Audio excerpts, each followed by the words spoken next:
Are we on? We're on. Oh, okay. Uh-huh.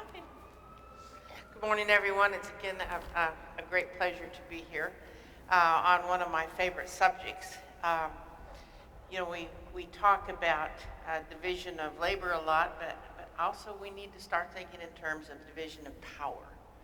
And one of the things that I would like you to just consider is what happens at the various levels. You know, most of us are grassroots activists, and we work in the grassroots level doing really good work.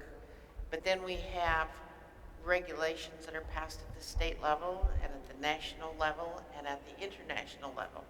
And a lot of times we don't see the connections between what we're doing at the local level and what's happening at the international level, because quite frankly, most of us don't even know what's going on.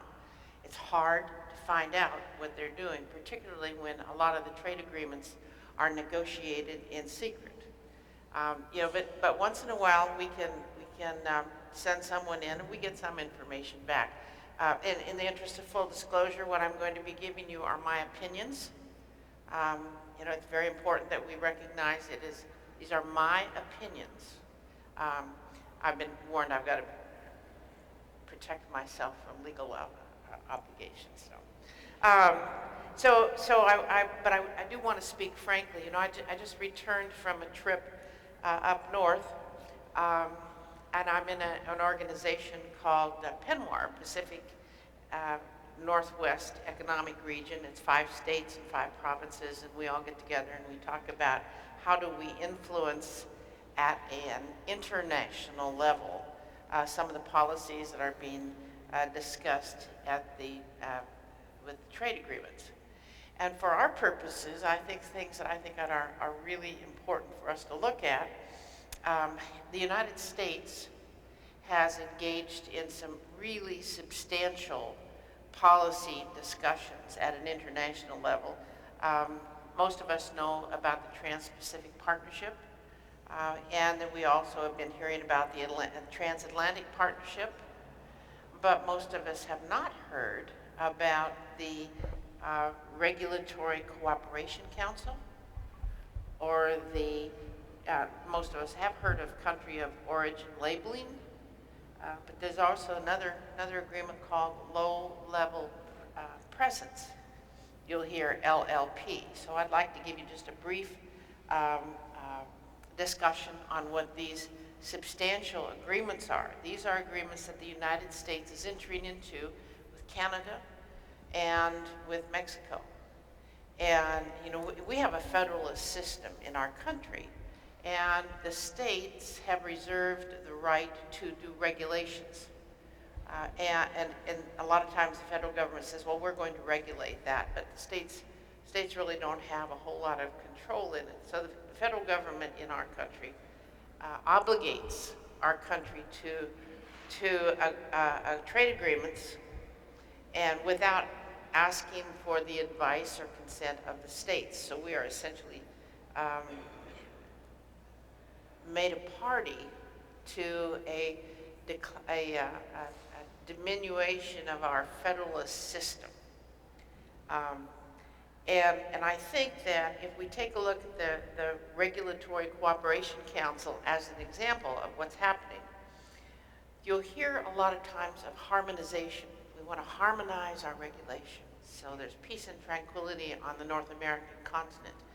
You listen to policymakers these days, everybody talks about North America this, North America that. It's North America up against the rest of the world. So the Regulatory Cooperation Council is a significant foreign policy initiative. And what it will do is to harmonize our products, like mutual reliance on food testing results. Now this one has sent up the red flags to me just immediately. And then there are crop protection products. Well, that also sent up a red flag. And so you look at that, there's another one they call common approaches to food safety. In my opinion, we have a legitimacy crisis in our country with our Food and Drug Administration. They're simply not testing. No, they're just not. And so if we don't test, but Canada has, and we rely on Monsanto, and Canada and Mexico have to rely on what our Food and Drug Administration says. Those hot little letters that the FDA sends out to Monsanto, set the policy for this country in food safety. That to me is not acceptable. And Canada will have to accept it. If they harmonize what their mutual ones do back and forth, they're going to accept each other's good faith statements. Well, I'm not so sure. I don't think I like that kind of thing. When the common approaches to food safety, do we like that? Do we trust them? No, I don't. I don't know that Canada has better approaches, although actually I'm beginning to think they might have a better food production, food safety policy than the United States, but that remains to be seen. But these are issues that are being hotly negotiated right now. So we need to start. You'll hear it referred to as the RCC Council. Okay, that's harmonizing regulations. That takes away the power of the local people, because if it becomes appended to an international trade agreement, we don't have any power on that, except the power of the free market. I love the free market. We have the power to vote with our dollars. So we'll go back to that in a minute. This mandatory country of origin labeling. That's another big one that's being debated right now. And at the meeting, I of course went to all the agriculture meetings because I knew they were going to talk about these things. And there were meat packers who were there, and they were determined to make sure that they didn't have to open, that we got the United States regulations on mandatory country of origin labeling harmonized. So what they want to do, the policy of the United States is to have the meat labeled, it is now, where the animal was born, where it was produced, and where it was slaughtered. The packing houses, and there aren't that many packing houses, had the idea and their practice of commingling the meat, particularly in hamburger. It's just too onerous for us to separate the cattle where it comes from or anything. So they would get the meat, and they'd throw the meat, just throw it in the pot, grind it up, and we get hamburger. Well, maybe most of the time that's okay, but what happens if there is a disease in that hamburger? How do you track it down? You cannot. You cannot. The other thing they were saying that it's too costly. Our labeling machines won't handle it. Born here, produced here, slaughtered here. And if we can't commingle, we'll have to have individual rails. We have to put rails is where they run the cattle into the slaughterhouses to keep the animals separate. That'll cost too much money. Well, if they prevail against the United States, and I'm not sure that they will, but if they will prevail on the mandatory country of origin labeling, particularly of meat, we will not be able to track down health challenges. You get something that right now we have an ability to, we try to have an ability to track down health problems. It's one of the reasons why we are so adamant on 522. We want labeling. We want to be able to track if there are health issues that arise from, you have to keep me on time, will you? How long have I been talking? Oh, sorry, I'll go faster. Okay. Trans-Pacific Partnership. This is the new constitution for world government. Okay. They are negotiating the rules for the global government, and they are committing our countries to follow those rules. And they are not rules to regulate corporations. Make no mistake. These trade agreements do not regulate corporations. They regulate the governments and the ability of governments to regulate trade within their geographical boundaries. So that's one of the things that goes on. Now, if we come down to our local level, do we have any power? Yes. Which is why I'm working so hard on 522. The whole goal of all of these machinations that the corporations are going through is to get a hold of our dollars. If we have the massive consumer revolt against this kind of product, we don't have to buy their products, which is why they're willing to spend so much money against our efforts. We are a powerful band of people here, and they are willing to spend millions and millions and millions to stop us. But we can prevail. You know, this is an idea whose time has come. We want to know what's in our food. We do not want to damage our children. And let me just say one more thing. Yesterday, I got a news report that in 3 counties in the state of Washington, birth defects way out of proportion to what might be expected in the general population have occurred. Yakima, Benton, and Franklin counties, through which the rivers run. The state has been spraying glyphosate, and that is the pesticide that is being examined to see if it is, that is the main culprit right now with the best scientific evidence that they have been able to come up with so far.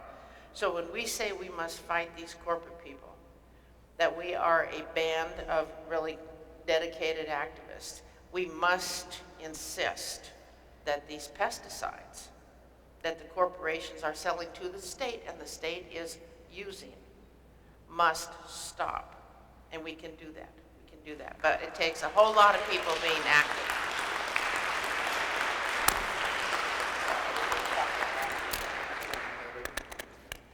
Hi, y'all. First of all, Armando, Nieto from the Community Food and Justice Coalition, which is in California, and thank you for bringing out the sun just now. It's incredible.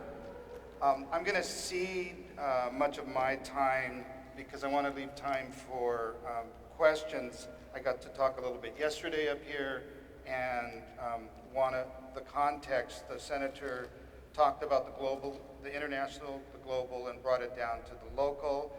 I just want to share and talk a little about corporations, recognizing that Monsanto's been around for more than 100 years, recognizing that back in 1776, the Hudson Bay Company and the East India Company caused a little bit of trouble, and that now there is very little distinction between our elected officials at the national level and the corporations who supply their funds, and that's what we have to live with. The last panel was fantastic, and the connection that they made with us sitting in the audience, and I saw the money and the cards that were put into the basket, and that represented the solidarity. I love what Lena was saying about, have you done enough? Have you done enough good? I think by every measure, by showing up today, I'm wearing my hoodie under my suit coat today. I wear my Patriots for Peace button all the time. I like to mess with the minds of the corporate oligarchs who tried to put us in boxes the corporate way, and say that we have to do it all. We have to do it all. And the specifics are the actions and activities and the passion and the issue areas that brought you here. But I hope that we're all beginning to see the power of alignment and the fact that the corporations are nothing new, the corporations are not going away, that the story of the big lie, big lie, big lie has become so commonplace. Those of you under 30 don't realize it didn't used to be that way, but that's what we have to break. And we break that by unity, solidarity, and alignment. So I'm going to close with this. It's about rolling up your shirt sleeves, and it's about representing and living by your choices, whatever they are. You know, celebrate the victories. California, the Community Food and Justice Coalition has an organizing workshop immediately after this, and then a networking session, and we'd love for you to come. We'll be in room 302, and the kinds of things that we'll be working on and asking you to support and asking how we can support you are the kinds of things that Loretta Pagano is going to tell you about.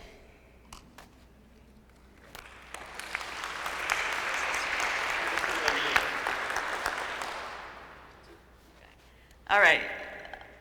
My name is Loreta Pagano, and I'm the director of the Rural Coalition.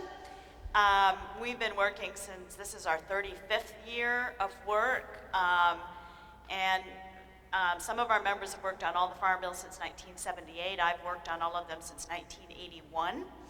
And we also work on the trade agreements. We oppose the North American Free Trade Agreement. We have about 20 member groups in Mexico. We are an international member of La Via Campesina, and we represent our members. We were founded by the American Indian Movement and the Federation of Southern Cooperatives, the Black Farmers Movement in the South, Fannie Lou Hamer, the Rural Advancement Fund founded by A. Philip Randolph and Eleanor Roosevelt, growing out of the Southern Tenant Farmers Union. That was the Denzel Washington character in The Great Debaters. Those are our leaders. That's who I work for. Our members in, we also work with the National Hmong Farmers. The Intertribal Ag Council was formed out and is a member of ours, the Acequias in New Mexico and Colorado. We've been working on all the discrimination lawsuits, and we've written mostly the body of law of civil rights in agriculture. Plus, you know, we had our hats, NAFTA, CAFTA, do we have to. We were here in 1999 at the WTO meetings, and you know, that's who we are. We work for our members, but we also work for collaboration. Everybody has their own issues, and we're very passionate about our issues, but we end up talking past each other many, many times, and then we dilute our power because my issue is the most important. No, my issue is the most important, and that just gives the corporations power. And, you know, I've worked in Washington for a long time. I know many, many members of Congress. We were talking recently to Joe Baca, who in 2008 helped us write 30 sections of the Farm Bill before he was just defeated over gun issues. And he said, you know, in 2008, all of his colleagues were asking, who is the Rural Coalition? Who are these sustainable agriculture people, and why did they get so much? Because they're not big corporate donors. And it's like, because we work for people, and we show up. And so, no matter what you see on the list of the corporate donors, we've been organizing down in Oklahoma, which is not a real popular place for organizing, but we have our African American and American Indian leaders there. I just came through there and I spent a day at a workshop of the 5 tribes in eastern Oklahoma with the Black farmers and the Black Seminole tribe. And we had a workshop in a Methodist church with United Methodist men serving us coffee. And they were talking about how they've now passed the 5 tribes, the Creek, the Muskogee, the Seminole, the Cherokee, passed their own food sovereignty resolutions, and they're trying to recover their seeds. So but you know, the problem with the seeds they have is they were moved off the land in the east, and they're trying to grow the seeds that, you know, were genetically adapted to the east, and you know, they have soft corn and other seeds, and they're having trouble trying to get those to work under, you know, the 5 years of drought and the earthquakes and floods and tornadoes of Oklahoma. And the only way we're going to progress is to be working on each other's issues, that we care about those seeds. We care about the seeds we saw yesterday. We care about the Hopi seeds that Michael Johnson is producing in the Hopi Nation, because those are all our common heritage of humanity. We remember the quote of what Lyndon Johnson told Dr. Martin Luther King. He said, "You can have anything you want as long as you have the votes." And so the thing is we talked to Frank Lucas. Frank Lucas's aide, he's the chair of the Agriculture Committee from Oklahoma. He's pretty conservative, but he's much better than working with Bob Goodlatte from Virginia, who was an earlier chair, and he put twice as much money in the program supporting socially disadvantaged farmers and ranchers as did the Democratic House Senate Agriculture Committee. And so sometimes you're not going to get everything you want, you're not going to agree with everything you want. So I want to turn to action, and you know, we'll be passing out, we have a letter, and we have something called GOAT, and we were out in Community Food Security Coalition meeting a year ago, November, and we said we're not going to do the same thing again. It's not a local food bill and you know, and a beginning farm bill, and a this bill, and a that bill. It's all of our bills together. And so we formed something called GOAT, which means getting our act together on the farm bill. And, you know, in this letter, you know, the third bullet point in this letter, that one, we had more discussion between Food and Water Watch and Family Farm Coalition, which is our sister organization, and Environmental Working Group on, we represent farmers in the Rural Coalition, and we debated and debated and debated, but we need one letter.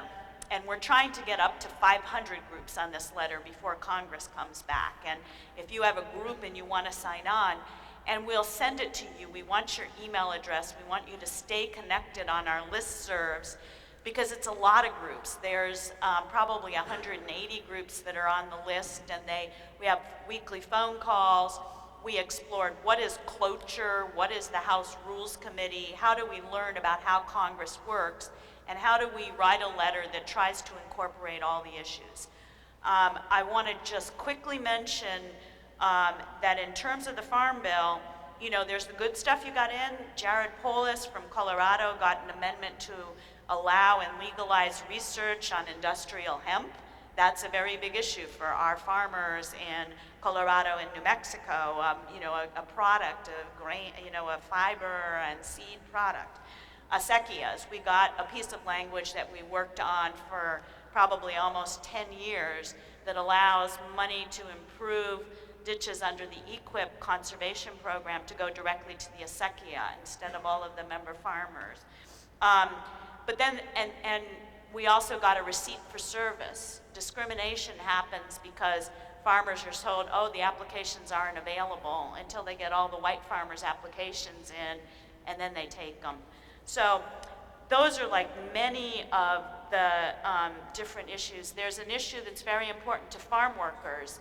There were 100 amendments that were offered on the House floor, and one of them was passed in an en bloc 39 amendment package that said the Secretary of Agriculture should have authority when under the Fair Labor Standards if there's a work stoppage related to specialty crops.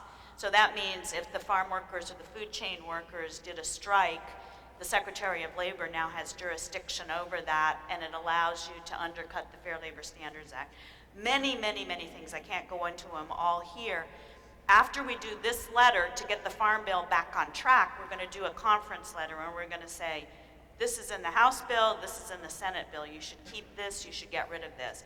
And just, you know I don't want to take any more time, but SNAP is a very big issue, the Supplemental Nutrition Assistance Program. And what happened yesterday, or maybe Wednesday, Thursday, they took the nutrition title off the Farm Bill. The last person who did that was Jesse Helms in 1981.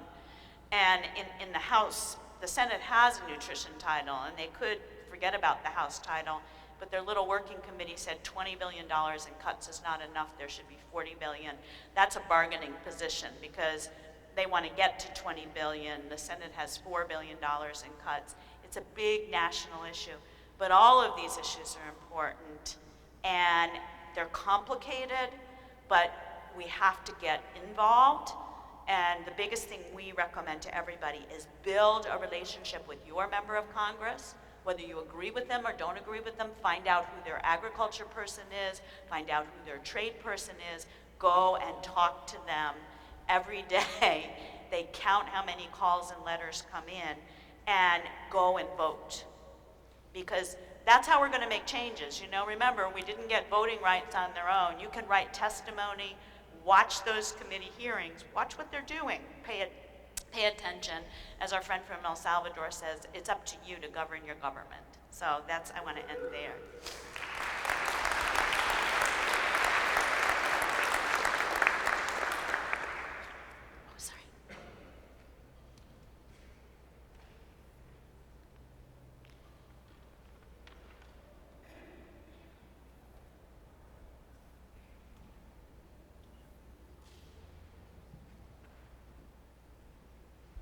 Good morning.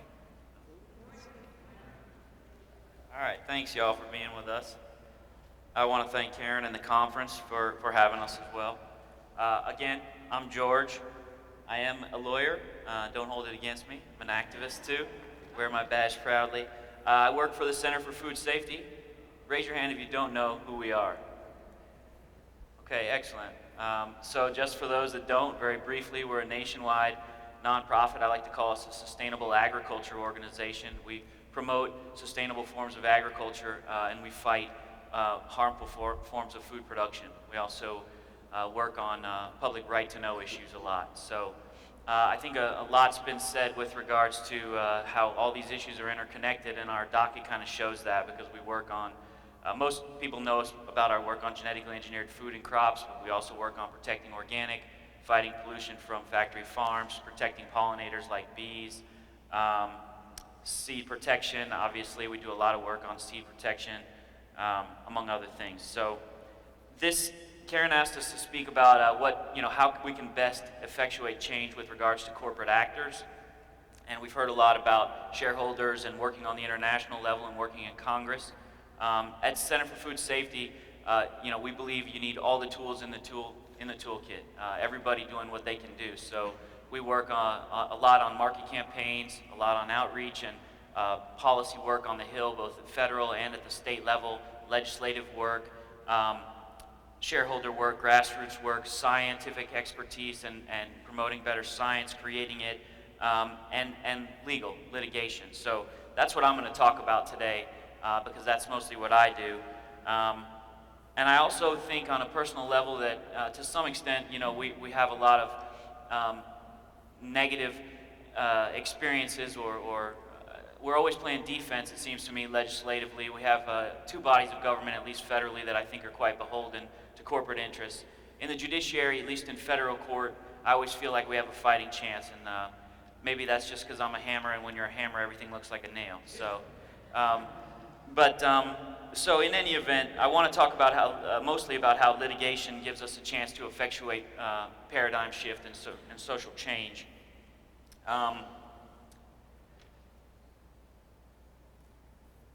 With regards to, for example, the best example I think I can give is genetic engineering. That's what we're best known for. One of our cases about Roundup Ready alfalfa was the first Supreme Court case on the impacts of genetically engineered crops. That was in 2010, and it was against Monsanto.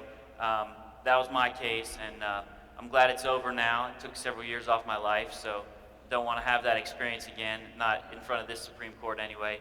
But I think it's an important example, and it always gives me a lot of hope because from it has sprung kind of a new paradigm and a big shift, I think, with genetically engineered crops, not just on the labeling front, but on the regulatory front as well.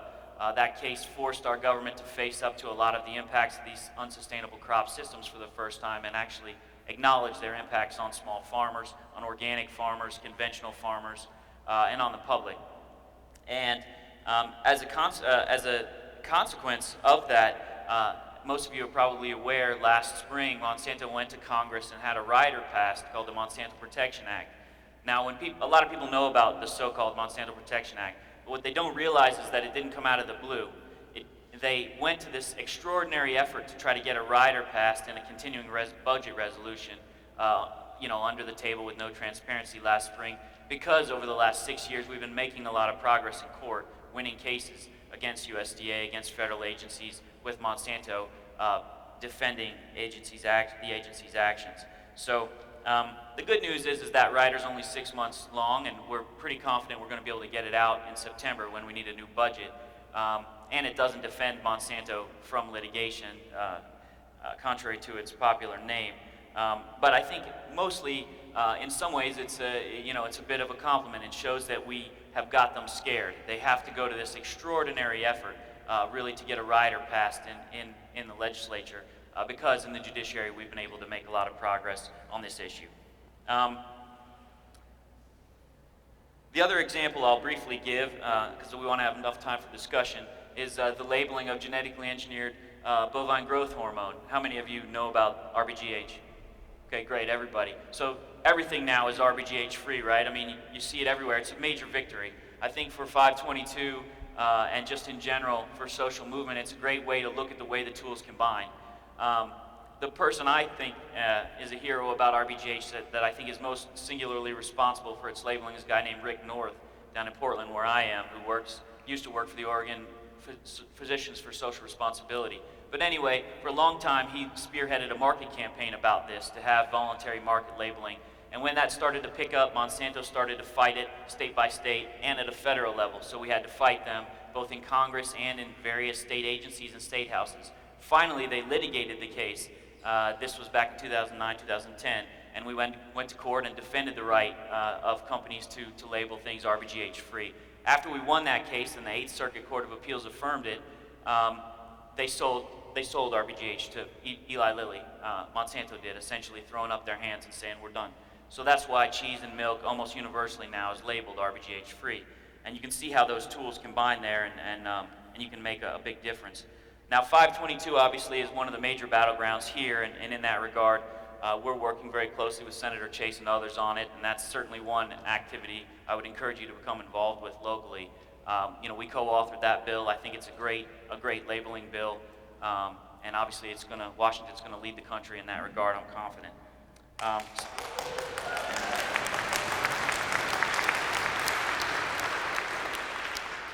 So I guess I would just close by saying that at Center for Food Safety we have a saying, you have to do concurrently, you have to shift the consciousness and you have to stop the bleeding.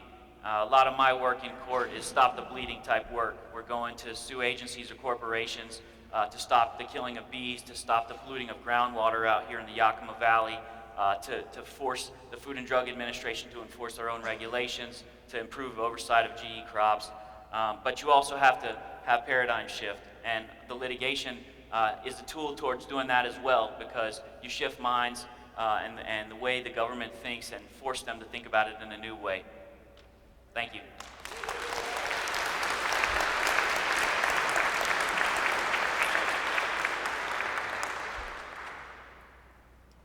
I'd like to thank the panelists for a good discussion here, thought-provoking. I think we're hearing a little bit about kind of where the acupressure points for change are, as well as tools we can use.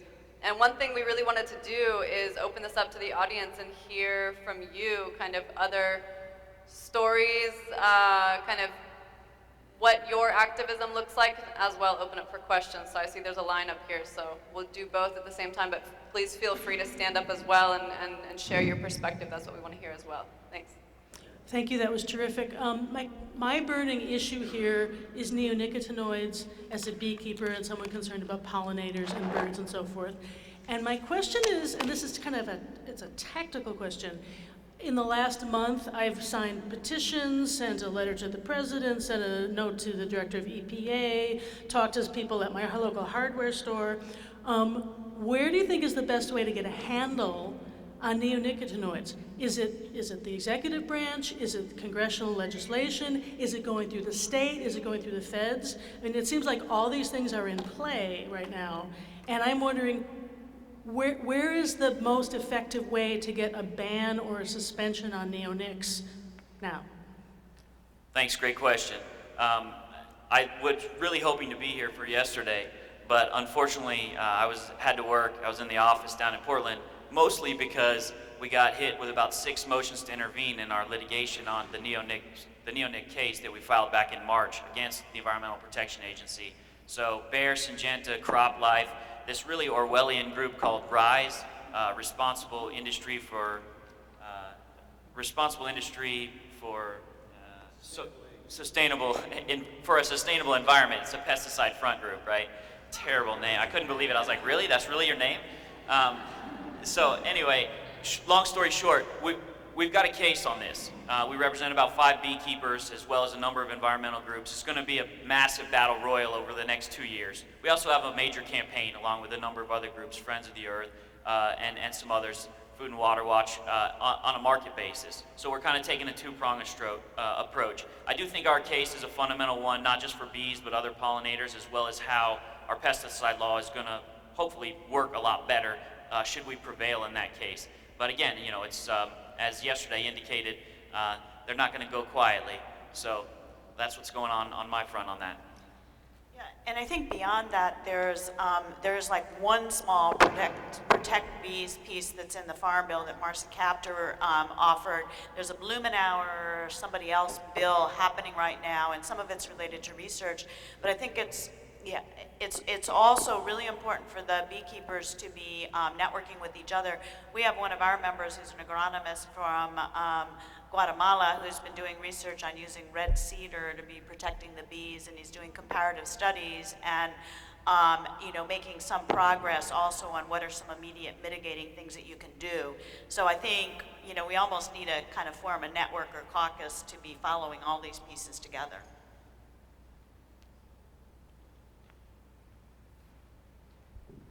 So I just want to preface this by saying that I applaud everybody on the panel for what you're doing, and this is in no way a criticism of the people on the panel, but I've been feeling really disappointed in us all at this conference because we're talking almost exclusively about interventions that are legal and in the domain of policy. And when I think about, for example, when we tried to stop the war against Iraq back in 2003, we didn't just petition George Bush.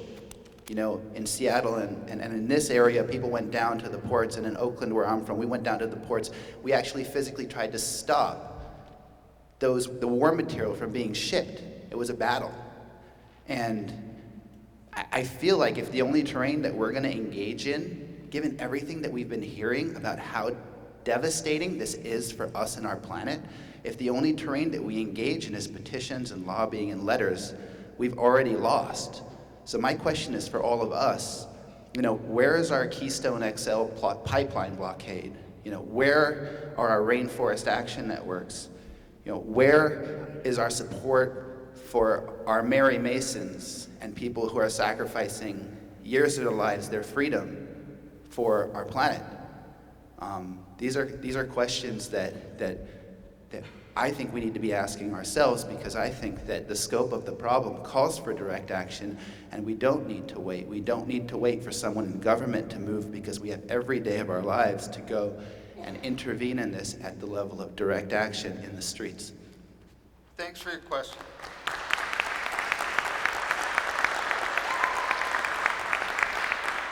Yeah, thanks for your question. I'm struck by how polite you were, and thanks for that civility.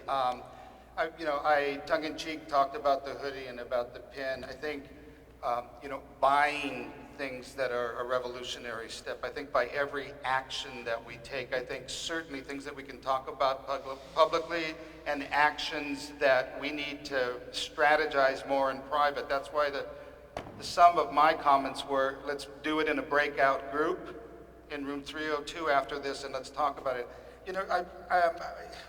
It is not exaggerating to say we're in the midst of a revolution. I know that people, I used to think that people would think I was crazy, but Chris Matthews on MSNBC, and when I hear people think that that's like some liberal leftist organization, I just have to laugh. They weren't alive, I guess, in the 60s and 70s when we defined what being left was about. Again, that's a very polite thing, but even he, in their little lean-to moment, says, the history of the United States is a history of an ongoing war about our way of life. Some people think that you do it by privatizing and pulling yourself up by your bootstraps. Other people think that we're a collective organism and that we have values and beliefs. That's the side I'm on. And yes, we have to do everything possible, and I really thank you and appreciate you bringing it up.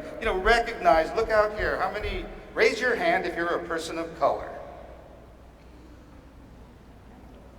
Okay, so we got a couple of them here, that's pretty cool. I'm not saying that, to damn us, I'm saying that, people of color respond and do by being successful and living in our culture that I'm privileged, that everyone in this room is privileged to be a part of, do acts of defiance and direct action every day. So we do need to challenge ourselves to do that, but don't kid yourselves. We've got to be better than the norm, and we have to do the bricks and mortar kind of work that we're talking about. We have to do it all. And I'm sorry if that just bursts your bubble that you can't vote once every 4 years and expect to have democracy. It's a day-to-day. Now that you're grown-ups,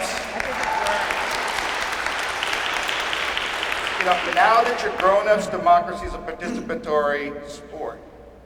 So there's lots of things we can do, and I'm really encouraged, and CFJC is so proud to be a part of coming up here and working with you on what the next steps are. So I would argue with you and say thank you for bringing it up. We are doing exactly what you want. Let's continue the work in the meeting after the meetings, and by all means, you know, let's also remember that we do have to do the policy, we do have to show up and vote, we do have to do it all, okay? Thanks.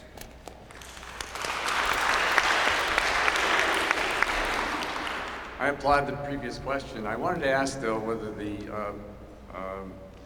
lawyer can speak briefly about cell death and different approaches that has stopped fracking in Pennsylvania, and including the city of Pittsburgh passing such ordinances that have a very different legal approach than regulation. Yeah, thanks for the question. I think you can, work to improve governance at every level, local, state, and federal, and, we are doing that. We do that.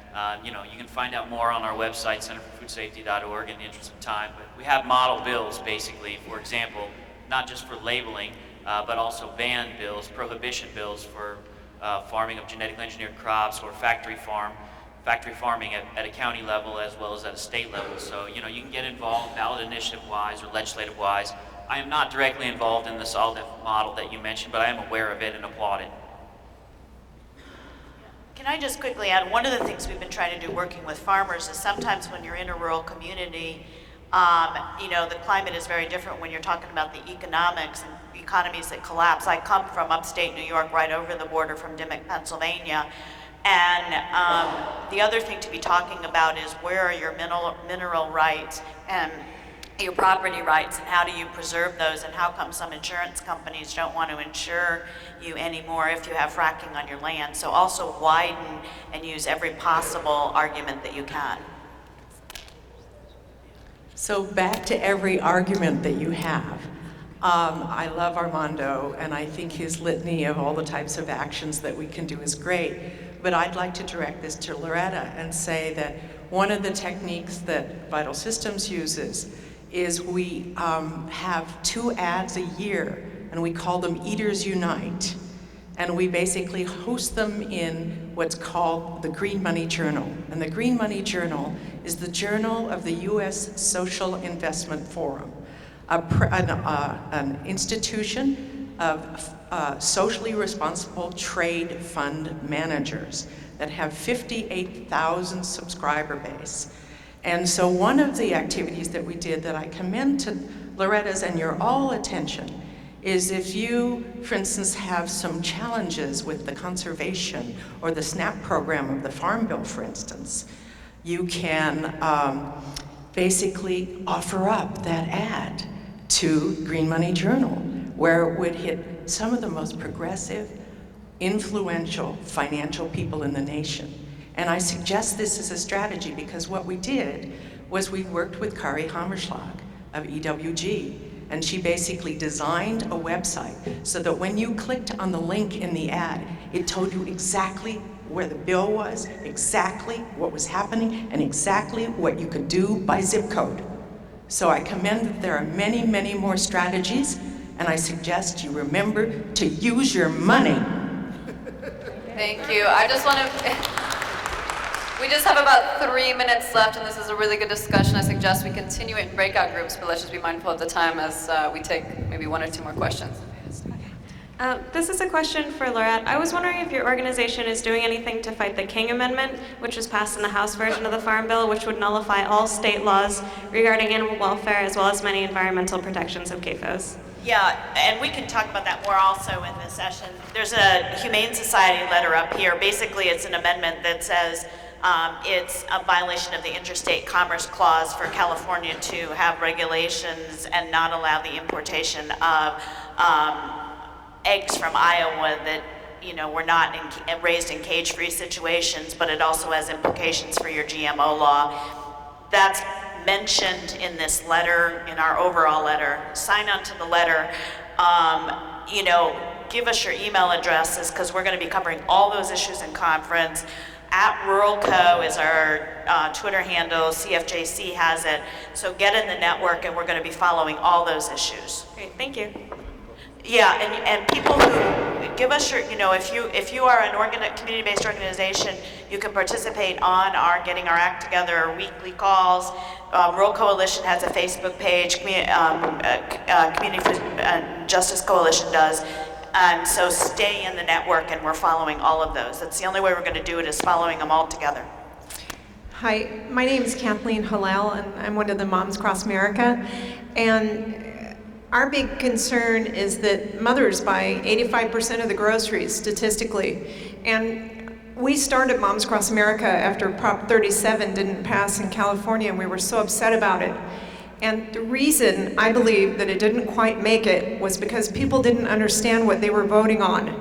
And if you just say, we need to vote to label it, without teaching the people why, you may fail here in Washington too, against their big PR machine. Because they will tell people in Washington, as they did in California, it's gonna cost you more money. And if people have no strong reason in their heart to vote for it, even if that were a possibility, even though that's not true, then they'll vote it down because they're gonna think, wow, I can barely make it through every month. So I wanted to say that the farmer, many of you might be familiar with him, Howard Vlieger, who just released the pig study, and also Pam Larry, who was one of the people, if not the person who started up Prop 37 in California, want to come to Washington State to speak. They want to come the first or second week of September, and I'm trying to help get that itinerary together. So if any of you have a venue, or they have someone who will put them up and drive them around, or organize talks for them within the farming community and for your citizens of Washington, please contact me. These are both excellent speakers, and you have to educate the population, or they won't understand what they're voting on, and they may vote no. Thanks.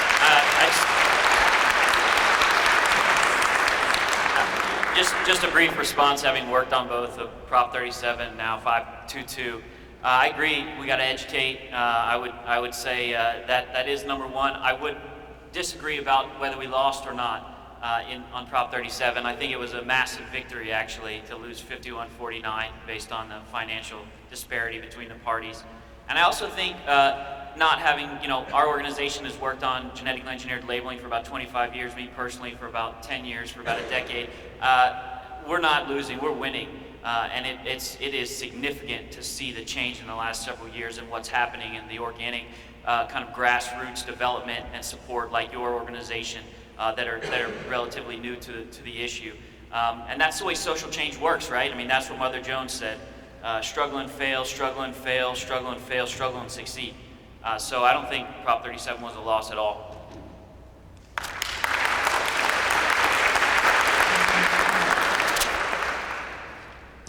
First of all, I want to thank you all very much for your work. I'm especially buoyed by George Kimbrell, your reframing of looking at what's going on legally and litigatively in the legislative session there. And that's sort of threatening to be Toto grasping at the curtain of the wizard behind the thing that's operating the machinery that's like our government, and getting people to understand, reframing that we are making progress, we are winning. I would go a little bit further than Maralyn and say that that this big governmental global structure is to control the land in the general sense. Control the water. If you control the land, you control the water and the agriculture. If you control the agriculture and the water, you control lives and livelihood. That's what we're up against. I appreciate, and I think one of the responses I see grassroots organizing here, 45 minutes ago with, I think it was Roslyn. Rosalinda. And I wanted to say that the stool or the platform depends on grassroots organizing, legislative, and electoral politics as well. Thanks. And I also just want to say the grassroots organizing, if we can each do one of those three things in our lives in whatever way we can, to connect with our food supply as closely as we can, to organize with others to bring food direct to the farm to ourselves, is one of the most powerful things that we can do politically as well as health-wise. Thanks. Thank you. That's a shout out. We have to end it, sir. We're to be respectful of the other people who are going to be speaking, but if we can just end it with this and continue the conversation afterwards, that what we can do is remember our values, and remember, if we put equity first at the base of everything and don't get confused and go down the rabbit hole, work together in alignment, George is right. We are going to be successful, and thanks. Okay? Can I just say, does the 522 campaign have these cars with these huge fruit and vegetables arriving on the 14th? And I'm going to have one of them, and I'm going to be able to drive whoever needs it around so that we can get TV and newspapers. That's a good way of getting the information out. Thank you. Okay, thank you all.